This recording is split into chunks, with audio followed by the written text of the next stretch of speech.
Bonsoir et ravi de vous retrouver pour un nouveau numéro de Plus belle ma Sarthe, l'émission consacrée au patrimoine sartois. Ce soir, la caméra d'LMTV s'est arrêtée du côté de Chaumières-le-Gaudin. Nous sommes à une vingtaine de kilomètres du Mans, dans un village un petit peu spécial, atypique on va dire, puisqu'il possède 3 églises et 2 châteaux. Un village que nous allons découvrir bien évidemment avec ses citoyens. Dans la deuxième partie de l'émission, nous recevrons comme toujours nos chroniqueurs habituels avant de retrouver notre invité surprise. Voilà, dans l'immédiat, on retrouve Michel Pavard, le maire de Chaumières-le-Gaudin.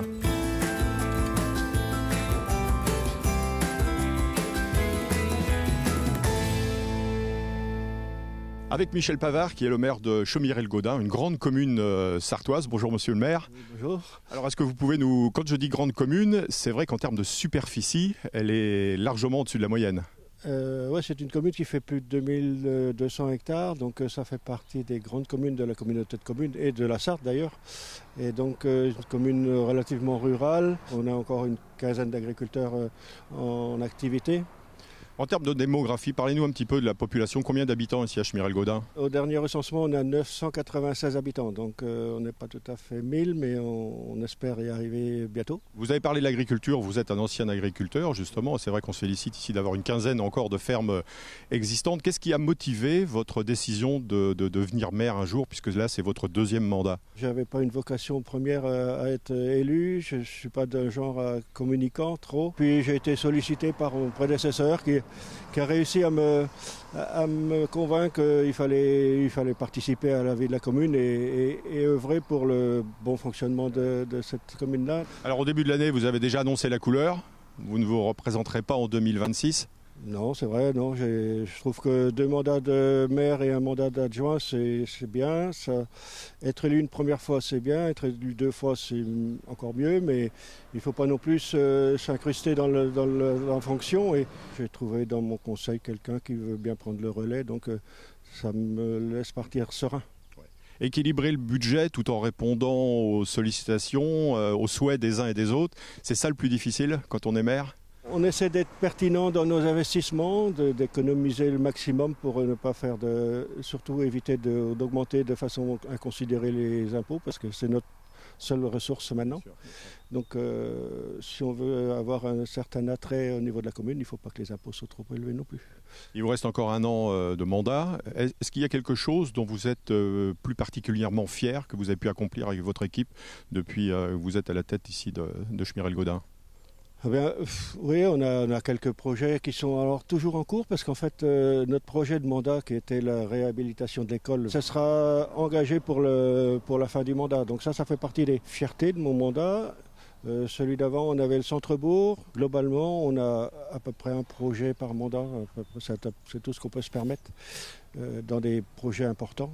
Quels sont les projets que vous avez pu annoncer lors de vos vœux au mois de janvier dernier? On a bouclé le budget des cloches avec l'aide des subventions et puis d'un mécénat qui nous a bien aidé à faire restaurer nos 2 cloches qui étaient hors d'usage. Oui, des cloches qui remontent à 1837 avec un budget quand même assez important, hein, 40 000 €, c'est ça pour la commune? Ouais, on a 40 000 € de réfection. Des cloches qui seront remontées à quelle période? En principe, elles seront revenues pour 15 jours avant Pâques en présentation et ensuite elles seront installées pour qu'elles sonnent effectivement à Pâques. Un dernier mot, monsieur le maire, sur les commerces, parce que vous avez la chance d'avoir des commerces encore sur Chaumières-le-Gaudin. Oui, effectivement, on a toujours une boulangerie, on a un boucher épicerie, on a une coiffeuse. Merci monsieur le maire, on se retrouve tout à l'heure pour le mot de la fin, au terme de cette petite visite dans les rues de Chaumières-le-Gaudin, à la rencontre justement de certains de ses habitants. A tout de suite.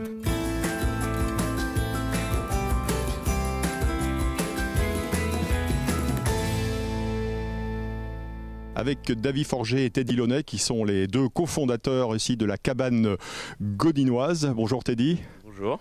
Alors est-ce que vous pouvez nous expliquer de quoi on parle exactement?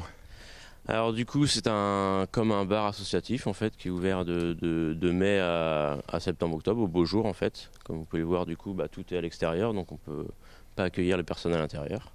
Alors pourquoi ici sur le terrain de foot? Parce qu'il fallait trouver un local et du coup vu que le club de foot n'existait plus, donc on a pensé à la buvette du foot quoi. David, qu'est-ce qui vous a motivé à monter ce bar? Vous êtes vous-même chaumérien? Oui, je suis chaumérien, gaudinois ou ce qu'on veut. Et c'était pour refaire dynamiser le village un petit peu. Vous êtes vous-même ancien joueur de football peut-être? Non, pas du tout, ou alors très jeune, mais pas ici, et non, pas de football. Mais... Bon alors là, il y a eu une première expérience l'été dernier, c'est ça?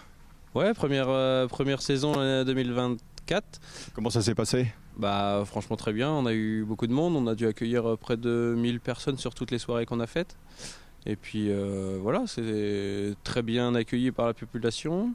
On a fait des concerts, des feux d'artifice. Teddy, l'objectif c'est aussi de recréer une sorte de lien social, on va dire? C'est ça, ouais, du coup de revoir un peu plus de monde. Et puis clairement depuis le Covid, les gens sont un peu renfermés. Donc là, quand c'est ouvert, il y a plein de monde de Chemiré déjà qui viennent et puis c'est plus sympa, quoi. Le but c'est aussi que les jeunes et les moins jeunes se retrouvent? C'est ça. Puis il y a le City Stade juste à côté, donc il y a toujours du monde à passer, quoi. C'est ouvert donc, vous nous le rappelez, de quel mois à quel mois? De mai à octobre. Donc là on ouvre le 17 mai cette année. Et après c'est suivant la météo aussi, vu que tout est à l'extérieur. Donc on prie pour le soleil. Merci monsieur.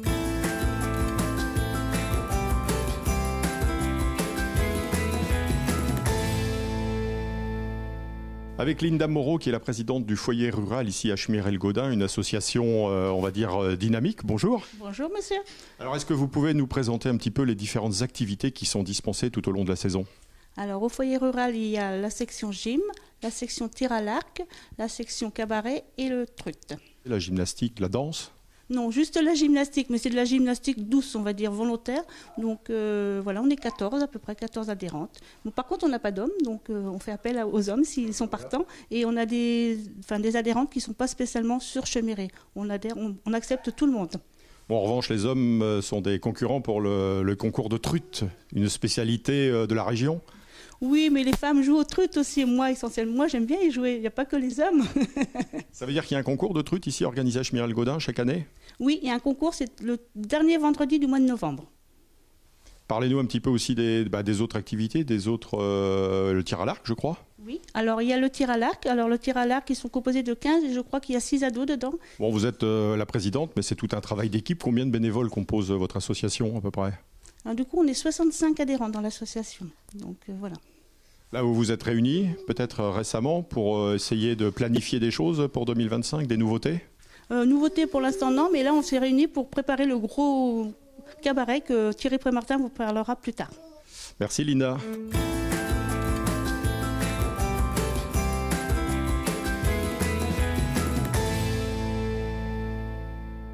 Avec Thierry Prémartin ici devant l'église d'Athenay, dont nous allons parler dans quelques instants. Mais Thierry, vous êtes aussi l'un des principaux animateurs du théâtre, on en a parlé tout à l'heure avec votre collègue.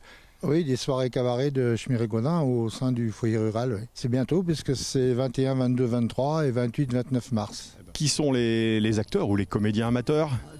Tout le monde est amateur, la plupart de Chemiré ou de la région, mais c'est du pur amateurisme, et que ce soit musicien, acteur, chanteur, on fait tout en amateur. Alors on peut dire que devant le succès rencontré, notamment en 2024, vous avez décidé de renouveler l'opération, c'est ça? Oui, depuis, ça fera l'année prochaine, ça sera la 20e année qu'on fait cette soirée cabaret. Donc on a évolué en partant d'un week-end à arriver aujourd'hui à 5 représentations, quoi. Bon Thierry, je le disais tout à l'heure, vous êtes le président de l'association des Amis de l'église d'ici d'Athenay, parce que c'est vrai que sur la commune de Chemirel-Gaudin, il y a quand même 3 églises. Oui, il y a 3 églises, c'est des 3 communes qui étaient indépendantes avant Napoléon, et lui, à l'époque déjà, on a rassemblé les 3 communes avec Chemiré, Saint-Benoît et Athenay. Ouais, parce que vous me le disiez tout à l'heure en préambule, c'est vrai qu'autour de cette église, il y avait plein de choses qui existaient dans un temps ancien. Oui, c'était une grande commune, une grande ville, apparemment. Donc il y avait plein de maisons partout, et il a fallu un jour un ouragan qui a tout dévasté. Et depuis ce jour, les gens ont décidé d'implorer la Sainte Vierge pour protéger les moissons, les cultures, parce qu'il y a eu des maisons de brûlées, il y avait partout, là, il y avait des maisons partout tout autour, quoi. Donc depuis ce temps, ça fait plusieurs siècles, le pèlerinage continue. Alors ce pèlerinage, il a lieu quand?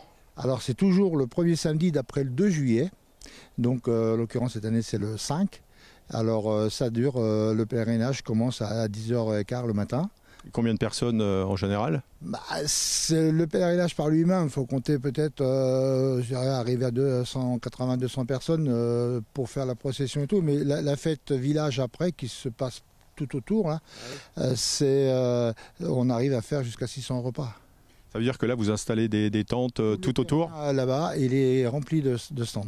Et les gens qui viennent assister à ce pèlerinage sont des gens qui viennent peut-être aussi au-delà des frontières de la Sarthe, peut-être? Oui, ça arrive, oui, tout à fait, par connaissance, et puis aussi parce qu'il y a des gens qui ont fait partie de cette fête étant enfants et qui ont aujourd'hui des âges, je dirais jusqu'à 80, même plus, et ils reviennent parce qu'ils ont été un peu éloignés d'Athenay, et donc le fait d'être en retraite, et donc ils reviennent, ils retrouvent des amis, ils reparlent du temps où ils étaient sur la fête d'Athenay, dans le pèlerinage. Et le pèlerinage se déroule ici, mais il y a une randonnée, il y a des choses de prévues aux alentours? Oui, il y a une procession, donc ça démarre d'ici, il y a une procession qui va jusqu'au presbytère, là, quand on va direction de Chemiré, avec un cortège et puis des couples composés. Donc il y a le grand-père et la grand-mère du Paménie, le roi et la reine du Paménie, le dauphin et dauphine du Paménie, et ainsi pareil pour les cierges. Donc il y a 6 couples. Et donc c'est une tradition. Alors il y a des enfants, et il y a 2 communiantes qui portent la Sainte Vierge, et il y a le bâton de la procession c'est lui qui nous rappelle que c'est très vieux, parce que vu le bâton, il est fait partie au moins avant le 17e. Donc c'est une preuve de l'ancienneté du pèlerinage, quoi. Bon, bah merci Thierry, rappelez-nous juste la date. Alors le 5 juillet, 10h. Bon, rendez-vous est pris. Merci. Merci.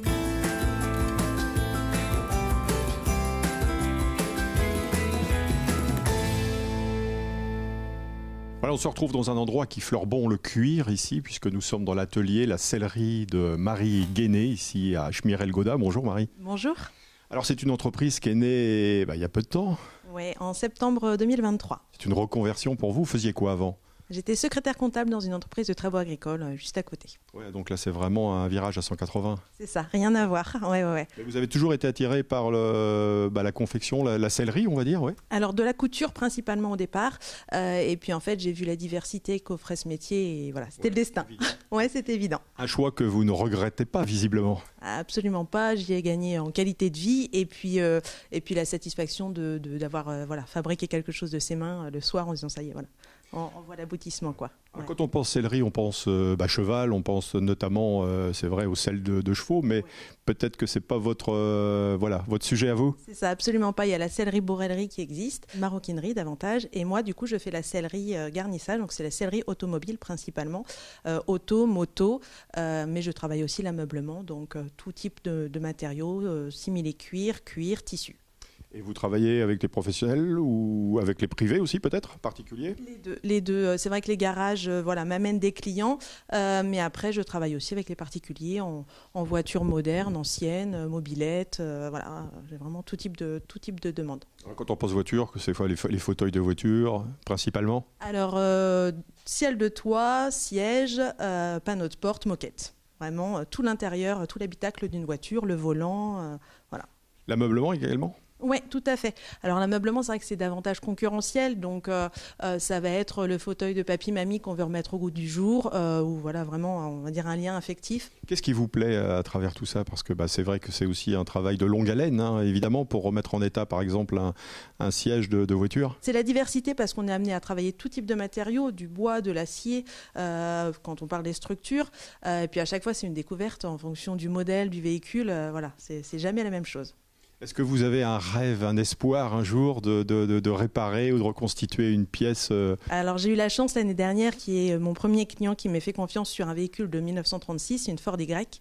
Donc là, c'était un chouette projet, vraiment avec un style très, très particulier et très sympa à travailler. Ouais.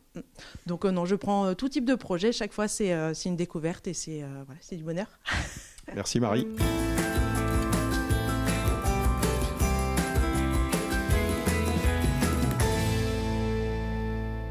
On arrive au terme de cette émission de Plus belle ma Sarthe consacrée aujourd'hui à Schmirel-Goda. On va retrouver monsieur le maire Michel Pavard pour parler d'un autre hameau après Athenay. On va parler de Saint-Benoît, monsieur le maire, peut-être. Oui, Saint-Benoît, puisque ça fait partie du deuxième hameau de Chemirel-Goda qui avait été relié à Chemiré par Napoléon. On avait fait la commune nouvelle avant l'heure.